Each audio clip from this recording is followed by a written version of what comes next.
Fábio, porque assim, na maioria, né, dos casos, a queda de lotação das águas para seca, ela tem que declinar em 50% a 60%. Tem os Sim. números na mão, né? Uhum. E aí, no caso, chegando lá perto da seca, você está tentando fazer aquele manejo que a gente falou, de tirar da fazenda que não precisa estar. Como é que a gente faz? É aquelas fazendas que querem ser muito produtivas a pasto, com lotações aí de, né, a gente vê no benchmark aí, acima de 2,9 UA por hectare média ano, né, de UAs. Como é que a gente faz aí de estratégias? O que você enxerga aí das estratégias mais, não vou dizer fáceis, mas mais acessíveis para contribuir com aquela questão da ideia de um custo menor até os É, mais exigentes? ô Fábio, porque assim, na maioria, né, dos casos, a queda de lotação das águas para seca, ela tem que declinar em 50% a 60%. Então, por Sim. exemplo, se a fazenda está operando com 2 UAs nas águas, ela vai ter que declinar para 1 UA, 0,8, 1 UA para seca. Então, essa queda vai acontecer. Como Uhum. que eu vou fazer essa queda? Aí que entra aquilo lá que eu disse no início, né? Uhum. Fazenda tem estação de monta ou não? É sistema de se completa, é de cria ou de recria e engorda, beleza? Qual que é o protocolo nutricional? Vamos acelerar tais lotes para sair da fazenda em termos de nutrição, para chegar aqui na boca da seca, já estou retirando boi gordo, ou novilha gorda, ou saindo do descarte, por exemplo. Já são manobras para ir reduzindo nesses 50%, 60% que eu preciso reduzir, Uhum. tá bom? Mas isso não necessariamente é o suficiente para a fazenda. E aí entra outro ponto. Pô, a fazenda ela tem recursos para que tipo de estratégia? Ela tem lavoura? Podemos fazer integração lavoura-pecuária? Ou não? Não tem lavoura.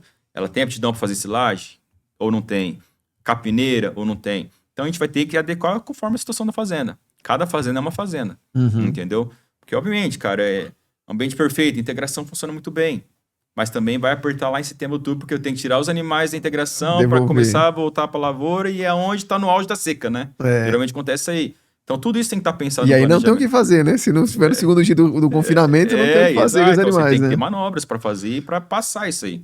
Entendeu? Mas você já se antecipa, porque você tem um planejamento, você já tem ali o excesso de unidade animal que vai acontecer. Para esse excesso, eu preciso plantar X hectare de capiaçu, por exemplo, uma silagem de milho, que seja, enfim, tá? Então, se atentar a isso aí e trazer o melhor para a fazenda, entendeu? Em termos de estrutura, de logística, de onde ela se encontra, tá? É. E aí, até porque essa questão, né, do. Como você falou, a fazenda tem vocação ou não para fazer uma agricultura, no caso da silagem, porque se você for, na minha opinião, né, se for fechar o animal for da silagem, a produção tem que ser agricultura mesmo. Você tem que render bastante, porque senão você vai cada vez encarecendo, né? E Exatamente, aí, isso às aí. vezes, entra o Boitel como uma alternativa, né? Que muita Boitel, gente perfeito. não pensa nisso, né? Porque Isso. você não precisa fazer a silagem, você não precisa ter estrutura, investir ali na estrutura física, né? Exato, isso. Temos clientes que trabalham nesse formato. A gente evolui o rebanho dele e falou, ó, tantos boi com tantos quilos de peso lá em julho, lá em agosto, lá em setembro vai ter que sair pro Boitel. É a alternativa, é o que tem, entendeu? E faz parte do planejamento, faz parte do jogo, né? Uhum. Então é isso aí, é trabalhar com o melhor, o recurso disponível que ele tem, Sim. certo? Esse é o... E a TIP aí, que é muito antiga, mas vem crescendo muito de importância, como é que vocês enxergam esse manejo? É mais fácil do que parece? É mais difícil do que parece? Não, a TIP ela entra exatamente também nesse... A gente fala que a ferramenta de nutrição é ferramenta, né? Ela Uhum. vem para te ajudar no manejo de pasto. Sim. Ela não vem para corrigir manejo de pastagem. Muita gente usa para correção de manejo de pasto. Esse é problema. É. Quer tratar todo mundo desenfreadamente, né? E trazer lotação para dentro da fazenda. Óbvio, né? Tudo tem que fazer a conta por trás, mas de certa maneira, uma fazenda que é gerida nesse formato com alto custo nutricional, ela é menos lucrativa do que aquela fazenda que tem trabalho intensivamente também, mas explorando mais o pasto. Uhum, Entendeu? sim. Isso é fato, isso é fato. Quantos projetos a gente já fez e comparou que quando eu exploro bem o pasto, enxugo um pouco mais a nutrição, por mais que eu diminua um pouco a minha lotação, essa fazenda tem tido o melhor resultado financeiro. Sim. Entendeu? Então a gente fala, a TIP, ela entra como estratégia para você livrar lotes, lotação ali, pensando na seca mesmo, sabe? Então, mas o que eu vejo dela, que não tô, né, questionando a técnica nem nada, mas é porque você acaba tendo aquela área que poderia outra categoria usar, né? Então eu tô vendo muito movimento grande, né? Indo pra TIP, mas você acaba, aquela área podia ser pra uma categoria que precisava estar ali, e você ocupa um animal que você teria uma alternativa pra ele, né? Exatamente, é. E aí ingessa demais a questão de manejo, né, Fábio, nesse ponto aí. A gente vê muito fazendas, até mesmo quando envolve estação de monta, todas aquelas pastagens que fica próximo ali a áreas de maternidade, super pastejando, né?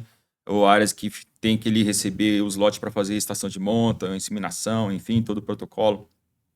E é normal você entrar nessas fazendas ao redor dos currais estarem sempre muito batidos, né? Sim. E conforme você vai andando na fazenda, o fundo passado, né? É. É sempre assim, é o degradezão, né? Então isso aí tem que tirar também, obviamente. Tentar manejar da melhor forma possível, né? Mas vai acontecer esse excesso de pressão de pastagem nessas áreas, mas a gente tem que mitigar o máximo possível, porque senão são áreas que sempre vai estar sujas de baixa produção, né? Uhum. Tá? E a questão aí voltando à questão de desafios, porque hoje a gente sabe, né, que nenhuma fazenda vai ser sempre o mesmo capim ou aquela conformação ideal de distribuição de capim. O que Sim. vocês enxergam aí de que vocês veem na realidade? O que ajuda, o que atrapalha? Porque você rodando lotes, né, dentro do rotacionado, que é o mesmo, por exemplo, o mesmo MG5 ou o mesmo Mombasa, é fácil. Você tem os dias se repetem mais ou menos, você sabe que naquela época ali começou a seca, o Mombasa vai sofrer primeiro, o MG5 segura um pouco mais, mas e quando é muito misturadão, como é que... Você fala de pastos consorciados Não, ou... não. Pastos, áreas em diferentes lugares, um capim diferente. O pessoal gosta muito ali do Andropógon, aí um Sim, sim. Mombasa. Fábio, depende muito de a característica do solo da fazenda, né? Então, tem partes, manchas da fazenda que realmente tem que ir para o Andropógon. Tem manchas da fazenda que dá para a gente ir para um Miyagi, para um Mombasa, espécies mais exigentes, vamos dizer assim. E tem áreas que a gente tem que trabalhar com brisanta, marandu, braquiarão, né? Enfim, tá? Mas o que a gente é contra, né, é você mesclar variedades na mesma área. Na mesma área. Né? Isso aí acontece em muitas fazendas, de plantar 3 tipos de semente, né, e fazer aquele consórcio de um mix de capim. Por quê? A gente não recomenda isso? Porque o animal ele tem a preferência em uma variedade maior do que por outra variedade. Então, ele sempre vai super pastejar uma e subpastejar a outra, né? Isso não é interessante, entendeu? Então, a não ser que você vai fazer essa mistura de semente pensando numa formação de uma delas.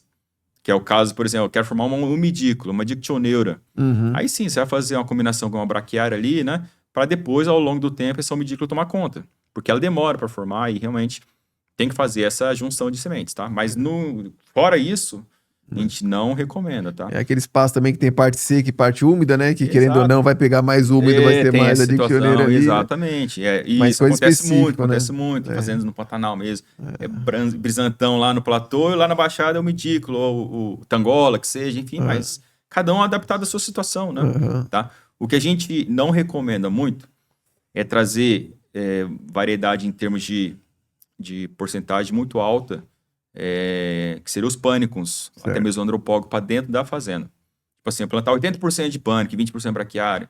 Ou seja, muito pânico e pouca outra espécie, né? Porque o pânico, ele trava o crescimento dela de forma muito rápida em abril e vai voltar só em outubro, vamos falar. Setembro, outubro, início das águas. Então, a gente fica com uma janela muito grande em termos de baixo estoque de capim. Tá? Enquanto que a braquiária, ela ainda produz um pouco mais abril, maio ali, né? E ela começa a voltar também um pouco mais cedo em relação aos pânicos, vamos dizer, sabe? Então, a gente tem uma janela mais curta de entre safra, vamos dizer, né?